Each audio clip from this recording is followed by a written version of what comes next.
1, 2, 3, the lawn feed. Welcome to another episode of the Lawn Feed Podcast. I'm in a robe, for those of you who can't see me, and you are also in a robe. I'm in a robe. I haven't worn a bathrobe, I don't know if ever. You look like you're in the same room as me, in the same robe. I feel like I'm in the same robe in the same room as you, which means we are together somewhere. Yeah. In a room together with robes. Andrew and I are together. Vince is not. For those of you who cannot see us and are hearing us through the radio webs, we are in matching robes, coming live, not live, but recorded from San Diego, California.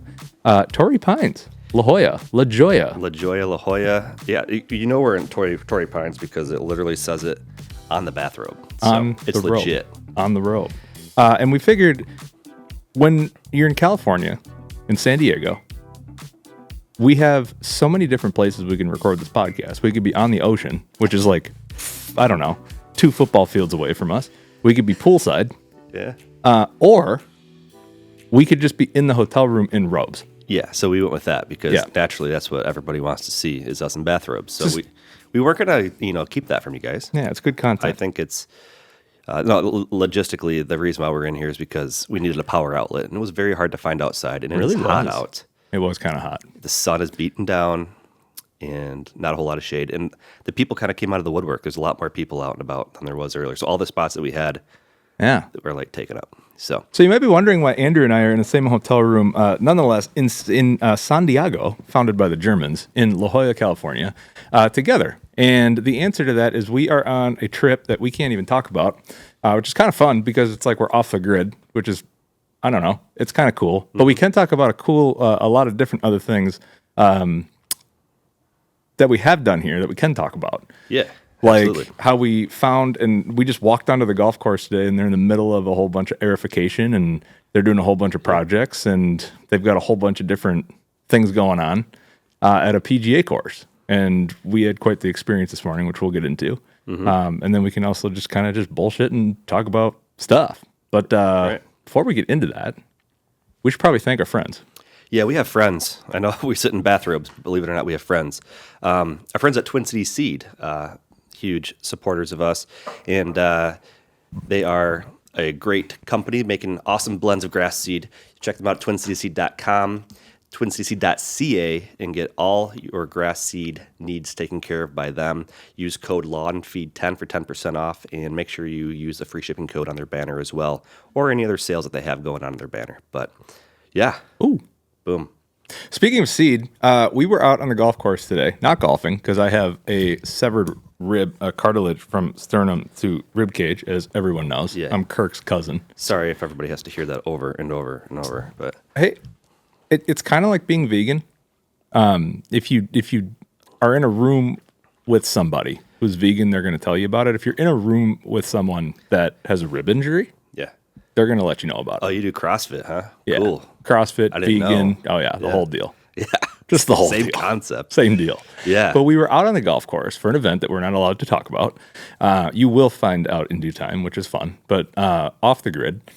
And all of a sudden, we just see the grounds crew going to town. Right. And this was not something that was unexpected to us. We did reach out, actually, to the head superintendent at the golf course and said, hey, we have a podcast. We're going to be in your neck of the woods. We'd love to have you on.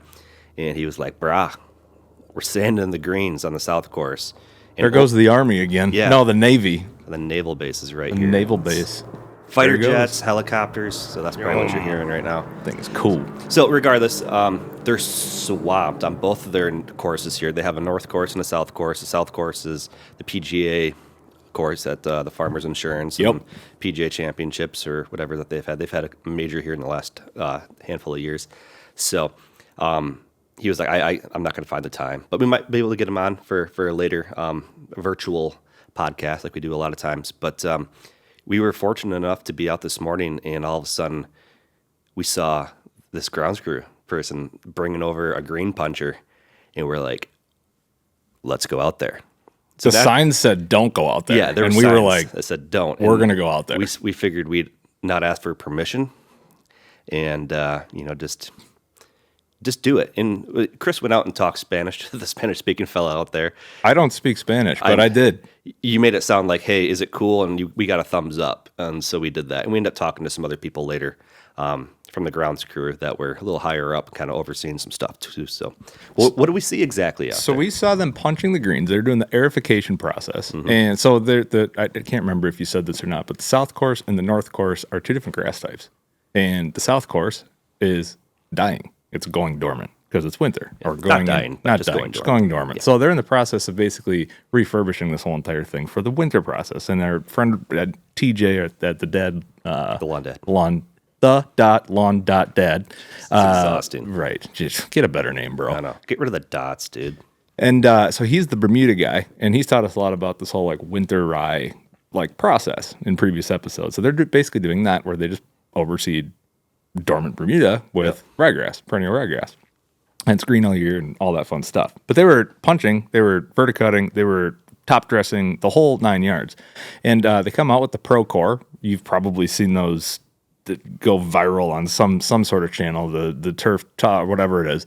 And it's as satisfying in person as it is online. Right. And we got footage. Of course, we're out there like the geeks we are, and we're right down there with our cell phones. So we'll make sure we incorporate that for you YouTube guys that watch us. You can see exactly what we're talking about here. So they were pulling actual cores, which is cool. And I think there's a part of me, because I'm not doing this for like a living, but there's a part of me that like some of these are just getting punched just with solid tines versus the hollow tines and pulling cores. But it turns out they're doing both. Yeah, that was really interesting. Cool. That was one of the cool things. So like I said, we did get to talk to somebody on the grounds crew that seemed to be more of I don't know if he was an assistant superintendent or what he was. But yeah, he was saying that they were going to pull cores today, sand it, let the sand dry out for a few hours, then drag it in. And then it sounds like in like 2 or 3 days, they were going to come back and punch it again, but with solid tines this time. Not exactly sure the benefit or what the reason is. Obviously, they have their reasons. So, yeah, it sounds like it's crazy to see it in person, see how many people are involved on one green at a time. It was wild because there was that one girl who started with one pro course. She was out there by herself just doing like 4 or 5 passes, and it's a lot slower than what you see on social media. Well, because you pull it backwards, and then you have to push it all the way across the green and then pull it backwards again. Yep. So it's like you're walking twice the distance, but only half the work's being done. But then my guy comes up, and I'm like, hey, can we go out there? And he's like, yeah, cool. So there's like 4 guys with 4 pieces of equipment. And then all of a sudden, like, out of nowhere, 20 dudes come out. The rest of the crew comes out. And there's like, by the end of this thing, picking up court, there's like 30 guys. Yeah. They had people with shovels. They had people with, I don't even know what they are called. It's like those big flat shovels to pick up all the cores, because like the Pro Core machine actually picks up a lot of the cores on its own. It's got like a bucket, scooper, and then it gets to the end of the green and it kind of lifts it up and puts it into a nice little pile. And so these guys are scooping it up into the back of a cart, hauling it out of there, and you could see just a couple holes behind were the sanding guys getting ready. And unfortunately, we had to go do something. We couldn't just stick around and do what we truly wanted to do all day, because we're here for a specific reason. But when we got back a little bit ago, it's sanded. So if we're lucky, maybe we can see them drag the sand. Yeah, they were chill, dude. They were really cool. Yeah. The whole team was like, they were also like, I feel like part of me felt like they were appreciated a little bit because like there's these 2 lawn nerds who are like more into what they're doing than anyone will ever be. Yeah. And they were like, holy shit, people actually care about this? Right. And then, of course, the geeks that we are with grass seed. Yeah, we had to ask. This is you're overseeding with rye, huh? What exactly are you overseeding with? And the guy's like, ryegrass. We're like, yeah, we know, but what cultivars? Like, what blend? Like, what are you using? Caught him off guard. So hard. And he's just like, these guys are these guys know a little bit about grass, apparently, at least. Yeah. And so he was like, I'm unsure. I know we have the bags on the pallets. I can tell you later. But he's like, oh wait, I have a picture of a label on my phone. And so he showed me a picture, and naturally, I took a picture of his picture so that we have it. And then I took a picture of you taking a picture of his picture. Yeah, and then I'm sure somebody was behind us taking a picture of you taking a picture of me taking his picture. Probably. It's a snowball effect. But anyways, we were actually quite surprised. we had heard of like what 2 out of the 3 cultivars, and none of them are like blow your socks out of the water cultivars. Well, they're from northern Minnesota, Yeah, which is shockingly a hotbed of perennial ryegrass. Yeah. If you didn't know that. Yeah. There's a bunch of Anywho, but keep going. Yeah. So, but then it even had the details of like the weed seed and the crop seed, Just like your normal tag. Yeah. Yeah. And here we were expecting it to be like blue tag certified 0. quality stuff, and it was honest to God, if like a buddy came to me and said, "Hey, I'm putting this in my lawn," I'd be like, "Don't." Yeah, it's weird. It was like point. I don't know. I remember. It had other. I think it was like 0.1 other crop. It had obviously a nurse Yeah, it there, was like, but then like not just a little high. It was like significantly high for grass. weed seeds, all of that. Yeah, so it's interesting because clearly, Not a bad thing, just surprising. yeah, just surprising, but it makes sense, I guess, because this ryegrass is only temporary. It's Yeah. not going to be around forever, whether they kill it off or the Bermuda Well, takes over. Yeah, but my question, I think, this whole time has ever been, and some warm season person come and explain this to me. So you put that type of seed down, and you have all the crap in it.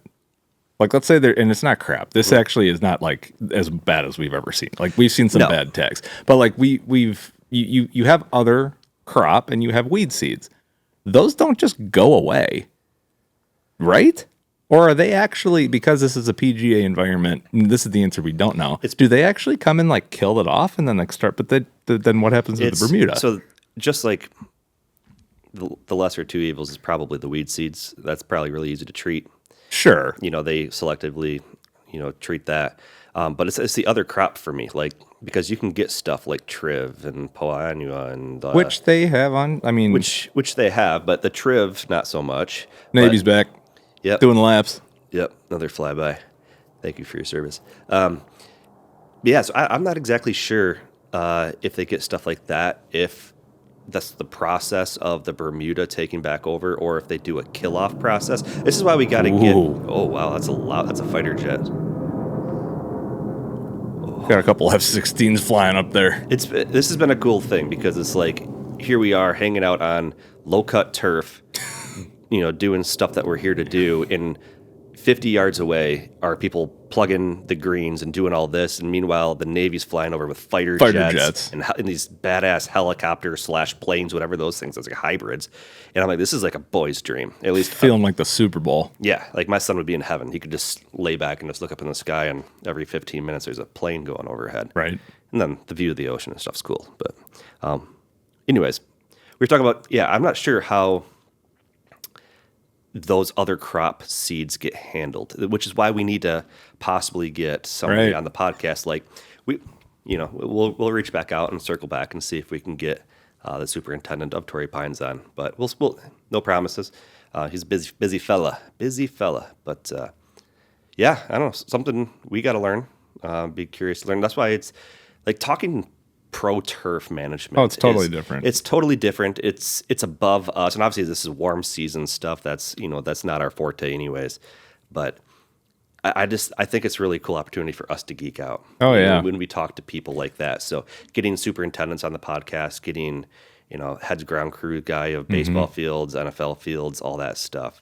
Hopefully we can do some more of that in the future for you guys. Yeah, no, that's for sure something that we can pull off. Just taking the right amount of time, get it all coordinated and stuff like that. This particular trip kind of happened last second, which is why I don't know, whatever. Yeah, I literally emailed the guy 5 days before we flew out here because we didn't really know more than 5 days in advance that this was happening. So we tried, and the timing just isn't right. So it's got to be busy. I can't imagine. I mean, they had their guys rolling. Yeah, that crew was going, and it is actually kind of funny when you look at it because like from the clubhouse. And it's just like your standard clubhouse when you go in there. But then, like, the course is split right there. And it's, like, by a line. Right. Like, it is, one hole is on the left, one hole is on the right, and one is very dark emerald green. Right. And the other is just dormant. And yesterday when we got it, there were people playing on the dormant grass. I thought it was wild. And then the greens were they're greens because it's obviously, like, bent grass or whatever it is. Or whatever. It's what is it? Kikuya. Whatever. Kikuya. It's I believe it's somewhere in Africa. It's like most popular, but I know that it's really popular in places in Australia as well. So yeah, they have that type of grass out here. They have ryegrass. They have Poa annua, I think, for some the of their greens, greens. yeah. And then they have Bermuda. So yeah, they have a sportage board. It's kind of interesting. Yeah, they have the north-south, north course, south course. South course is their championship course, if you can. And it's just interesting that they treat them differently. Like, and I'd be curious to come back during a point in the season where everything's green. Yeah. Because like if you looked straight out from where we are staying, right on the golf course, like we had the view, like you said, one side, like on our left, it was all brown because that's the south course. On the right was all green. But if you come during the peak season, You're not going to see tell. that. You won't even be able to tell what the south course is and what the north course is. Basically, two courses intermingled into one. Yeah, you won't with know. one clubhouse. So yeah, I'd be curious to see that. But it's a cool visual to actually see, which we'll show everybody that on the YouTube. We'll make sure we took some footage and stuff. So The YouTubes. Yeah. YouTubes. It's satisfying as it looks online. It's really cool. It's really cool. It's one of the things I'll probably never forget because it's something that happened for the first time. So it's like, this is wild. right, next time we hope to play the golf. Yeah. But like I said, remember the rib is not a thing. So that wouldn't even. As I affect- reminded you, though, Yeah. you'd probably be a heck of a caddy for me. I could get you there. Yeah, You might get a 117, but we'll get 18 holes in. whatever. It's Whatever. better than none. Should we talk about being a dad for a little bit? Oh yeah. Speaking of that, we have kids back home. We do. God bless our wives. Let's Yeah. just take a Hey. second to thank our wives. Hey, thank you, wives.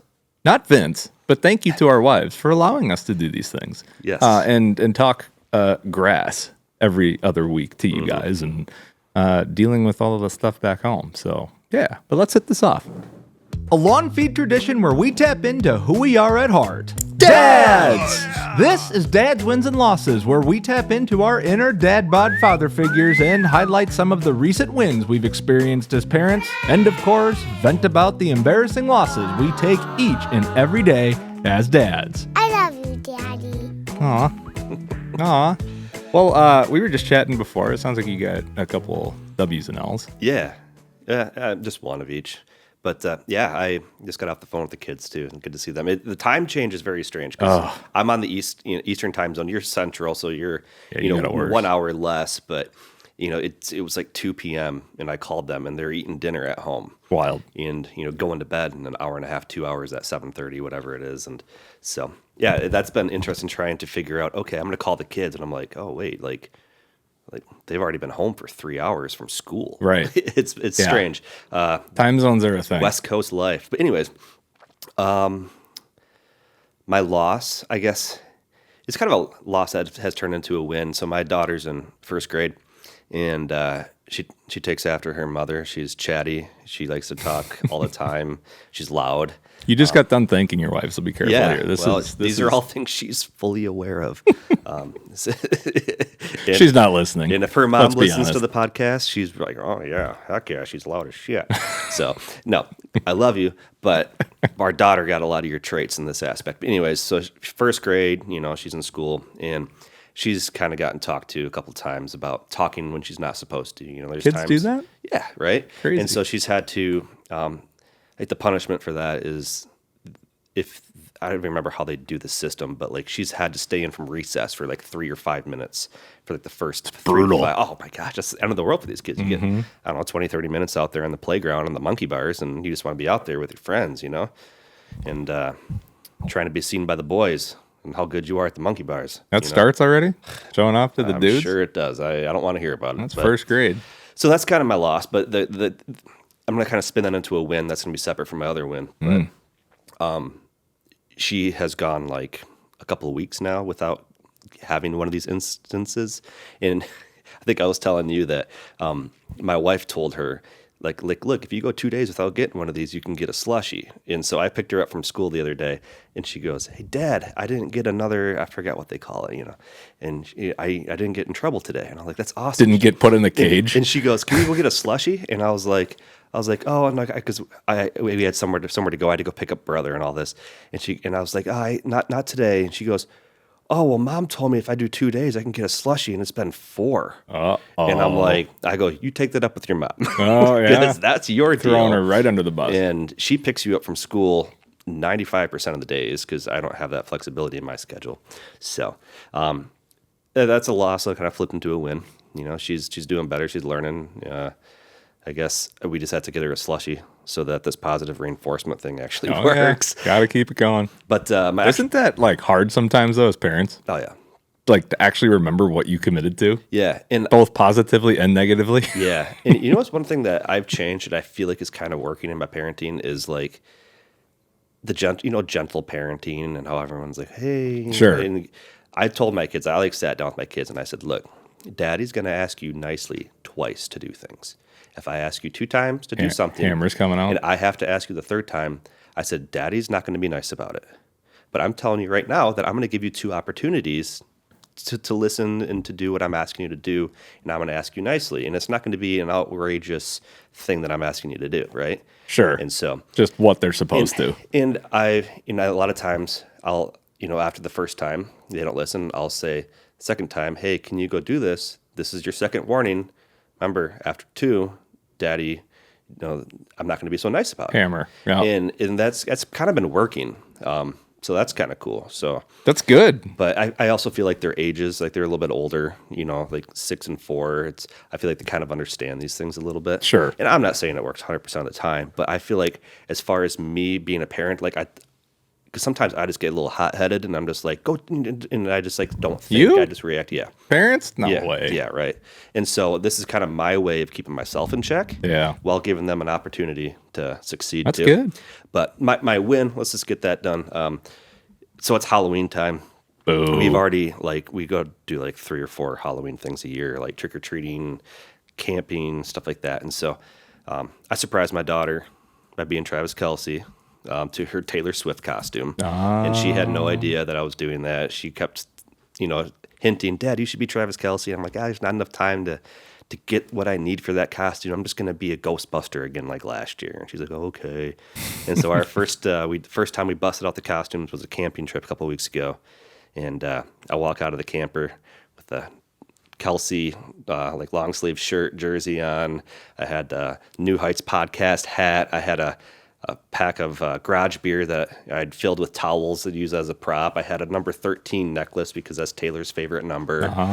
You went all out. Yeah. Look at you. And so, Dad of the year. She was, kind of smitten. And so we've had some cool picture opportunities as, doing a little daddy-daughter, Tay-Tay and Travi. Girl dad. Yeah, and we got to bust it out again this past weekend right before we came here at another little trunk or treat event. So yeah, that's sweet. Yeah. That's sweet. Yeah. Halloween, man. I hate Halloween. That's cool, though. That's a cool Halloween story. The other ones all suck. Well, in this kind of costume, it's like so easy because it's like, okay, it's a long sleeve shirt, which is like a nice seasonal thing to wear. Like I brought like a black vest to throw over it if I needed to, if I got cold. Yeah. A baseball cap, and I'm carrying around. And a thing of beer. Which Done. I'm already drinking most likely at that event. The only thing you don't have is a baller mustache and hair. So that one's a little tough. Because so the event was Saturday, their latest one, and Saturday morning, like I hadn't shaved or anything. I knew we were, flying out on Monday for this event, and I'm like, I'm gonna shave, I'm gonna get all that done so I don't have to handle it on Sunday.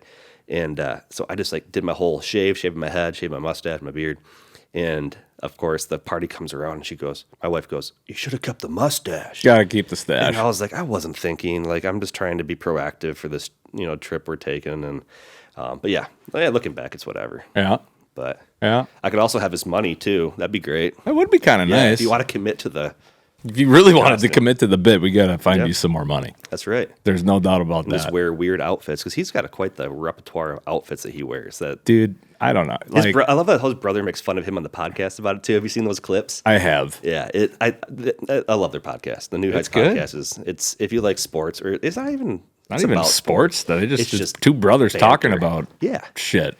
Right, relevant things. They're not 2 guys in a robe in a hotel room. I can tell you that. But you're not going to get that there. Well, maybe someday.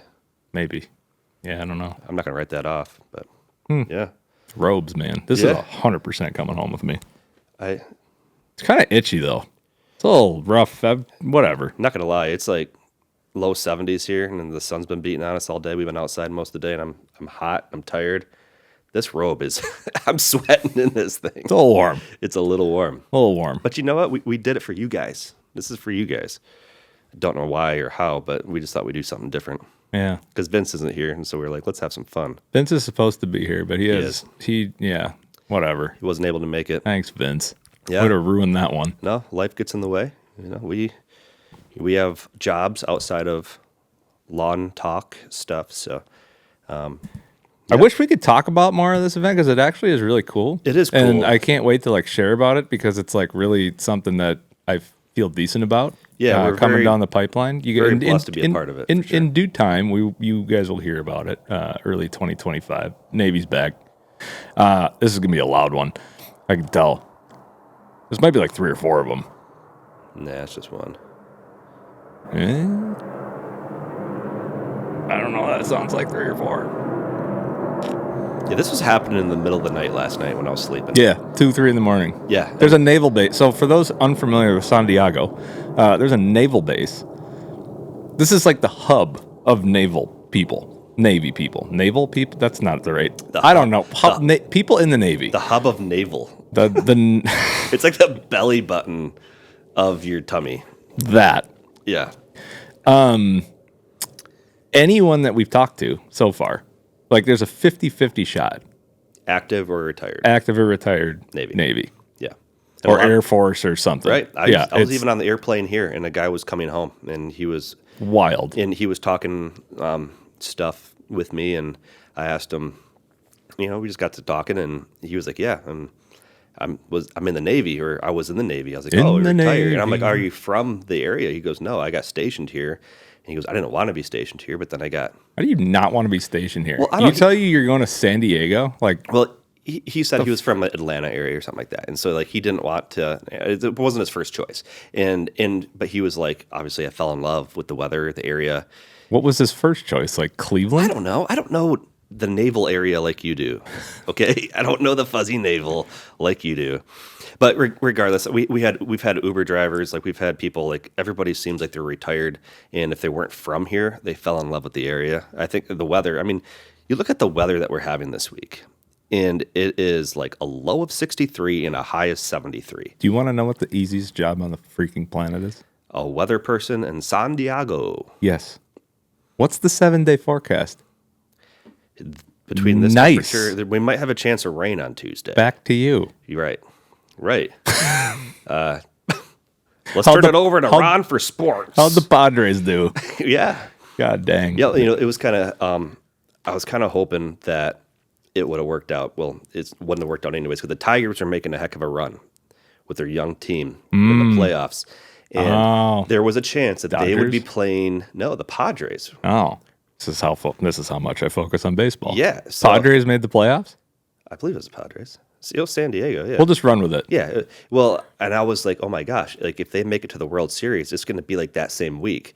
Well, it turns out the World Series doesn't start till Friday, and neither one of the teams are in it. But it could have been my Need Detroit that. Tigers would have been in this same town playing the World Series as I'm here. And I would have been like, look, I know I have commitments to this event, but I also just got WS tickets and I got to go. Yeah, You know? gotta. Yeah. So, and it's this whole Bally. I don't know. Me and you are a part of this whole Bally sports BS fiasco, where it's in all the mid market to small market people that are listening or watching. They're also a part of it. I've lost. If you stream, I have YouTube TV. I think you do That's too. what I do. I've Where 7 Bally's years is not a thing anymore because of the contract things. So Timberwolves, Wild, Twins. Yep. So NBA, NHL, and MLB Right. gone. Have no clue what's happening outside Right. of buying some sort of package for $100, and I'm just this is so it makes it almost impossible. I didn't even know what was happening in baseball. Right. And this is at a point in my life where I've been a avid Detroit everything sports fan my whole Good life. time to be from Detroit It right now. is, but it's also a hard time to watch them on TV without paying up the wazoo for individual streaming stuff just to watch a baseball game. Yeah. And I don't have the time. I don't have the time in my free life to watch TV. I just don't have that anymore between work, social media, I don't creation, watch a lot. and plus my kids, if they're awake, something's always on for them, so they're not cussing me out. Bluey. Yeah, Bluey's a big one for sure. And so it's just I want to watch the Red Wings because they're good. I want to watch the Tigers because they were sneaky good. towards the end of the season there. And no thanks to the collapse of the Minnesota Twins. Yeah, no thanks to that at all. And I don't care about the Pistons. I'm not an NBA basketball fan, and plus, I forgot that a team even existed. Yeah, that's a coping mechanism that I also use. Yeah, there it is. So, but yeah, at least the Lions, who are absolutely balling this year, that's always on Fox or CBS or. We're recording this literally 48 hours after the Kitties came into U.S. Bank Stadium, and what a freaking game, dude! That was a heck of a game. So not a great second quarter. If anybody doesn't know what all the translation of what he just said is, the Minnesota Vikings hosted my Detroit Lions 2 days ago, and the Minnesota Vikings were undefeated at the time, and my Lions had one tough loss from earlier in the season, and it was a barn burner. For all the marbles in the NFC North, the toughest division in football right now. And they come in and it's Detroit, hard-nosed football, full of talent. Dan Campbell's just the man. And then our team does Sam Darnold things and gets out to a lead, and we're like, you texted me and you're like, I'm nervous about this. Yeah, and I go, how that game started. Funny how you say that, because so am I. It started too good. Because we are notorious for giving up leads. And what did we do? We gave up leads. Yes, you did. And ended up, 40 seconds, 20 seconds. Your kicker, cool story from him, by the way. Yeah, Bates. Batesy. Hits a clutch game winner, wins by one, kind of a walk-off style. Which was also, like, the way Dan Campbell handled that whole situation, I was a little bit nervous because, like, I forgot how many seconds. There was like 40-something seconds, and he's aggressive. And they had another down that they could have tried to advance the ball. And he just decided to waste the time and kick a 46-yard. But it still wasn't a chip shot. No. And I know this guy's good, but like this guy's story is crazy. And you may have seen it on social media because it's going around. But like this guy was selling bricks in Houston, Texas, a year ago, and then went and played on the UFL or whatever that league is. Sure. And then he had a successful year last year doing that, and actually nailed like a 65-yard or something crazy in a game at Ford Field. And then the Lions ended up picking him up. And wild. I don't know if he's been perfect this season, but he's been darn near That's perfect. Will Reichert. That's our kicker. Okay.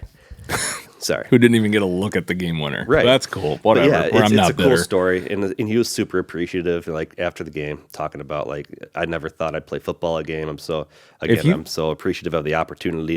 The coaching staff, the front office staff, my teammates. Like, this is just a once-in-a-lifetime. Never, like, could have foreshadowed this. Hey, listen, if you think you're down on life, you could be selling bricks in Houston. Yeah. Whether you're selling bricks or shitting them. I can't. Yeah. Yeah. Either one. Yeah. Either one doesn't sound that much fun. fun. Your life around. Yeah. Anything's going up from here. Exactly. Oh my gosh. Anywho, back to the camera's too hot. I'm gone. I'm out. But you can hear me now, so that's cool. Yeah. This thing that we're here for, I can't go into it now. In due time, you will find out about it. It is something that could potentially, it has I guess some promise to it to be a game changer in how this audience will look at certain things that we do. Mm-hmm. That's about all I can go into. So, but we're excited. Probably Q2-ish of 2025, we'll definitely hear more about it. Right. So like spring, kickoff of next year. Mm-hmm. You'll forget I even said this by then, but yeah, it'll be pretty cool, I think. Yeah, we kind of went into this with a little bit of apprehension, but isn't it fun? We know all about it, and you don't. Yeah. Ooh. Ooh. Ooh. Ooh. I'm just happy to be in California. I've never been, so this is cool. Yeah, we were getting ready for this trip, and I'm like, yeah, Pacific time zone sucks. I don't know how they do it over here. It is just a different speed of life. And like you in the Eastern time zone have been up since 4 hours ago. Right. And whatever. And then you text me, you haven't even been west of like Omaha. Yeah. Ever. Yeah. Let me see. Oklahoma. Yeah. About there somewhere. Just west of the Mississippi, essentially, is where the furthest west I've been. And that was for baseball tournaments like back in the day. Yeah.